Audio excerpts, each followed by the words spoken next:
Like you mentioned that even before this is a precondition that you would get to the idea that God is unchanging. How do we get there without the Bible? Or help Yeah, our audience understand, like, well, where are you getting that if you're not getting it from the Bible itself? Which of course the Bible yeah, affirms that, but how do you get yeah. there? You're reasoning about creation. For example, you can reason the fact that there are finite changing things that exist in the world, and by that I mean things come into existence like trees and they go out of existence, like plants, animals, even human beings, if you want. That things come into existence and they go out of existence. That tells us something about their existence. They don't cause their own existence. They're not necessary in terms of their existence. And that forces us to reason philosophically that something must exist that is the cause of their existence, that it itself is something that can't go out of existence and doesn't come into existence. And that, of course, is God, God being necessary existence to account for things that do come into existence and go out of existence. So that's kind of the philosophical reasoning. I need something to explain changing things in the world. And by change, I mean coming into existence and going out. I don't mean that the leaves of the trees change colors. I mean you can cut down a tree and grind it up, put it into sawdust, and you say, "Where's the tree?"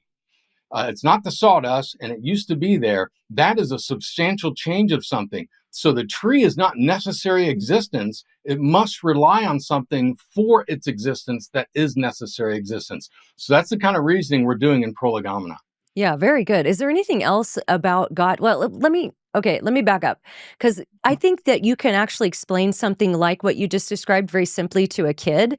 So with my son, and I'll get your commentary on this, but when it comes to even reasoning, as a prolegomena before we even get to the Bible, talking about creation, I've done this with my son, where did the grass come from?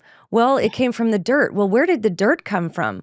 Well, it came from the earth. Well, where did that come from? And you keep reasoning back, and you can even reason back to the smallest little molecule. And at some point, there has to be something that caused it that isn't itself caused. The buck has to stop somewhere, in other That's words. And right. I think that's really compelling for kids.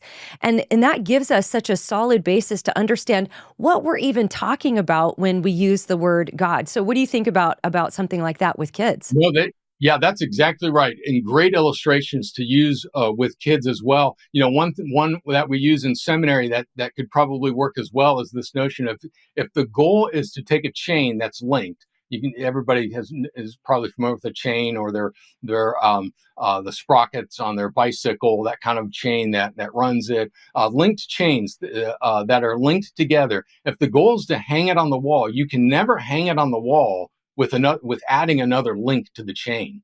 And that's the way it is with regards to things that are finite and changing. We can't just add more finite changing things and account for the entirety of the world existing. What you've got to do is put something that is qualitatively different in the wall to hang the chain up. And that's a peg or a nail in the wall, something that's different than another link in the chain. And that enables us to see, oh, okay, so God is not a natural kind in the world. He's not like any of the animals. He's not like man. He doesn't come into existence. He doesn't go out of existence. He's not like the world itself, like pantheism would say God is the world. That's impossible. You need a transcendent God who is uncaused, who doesn't come into existence and can't go out of existence. And that enables us to have, again, that firm basis. So the illustration is very good. The chain illustration is very good. And there's several others that could be given. But as long as you've got finite changing things requiring a necessary existing thing for their cause to begin with, gives us that firm rational basis for the existence of God.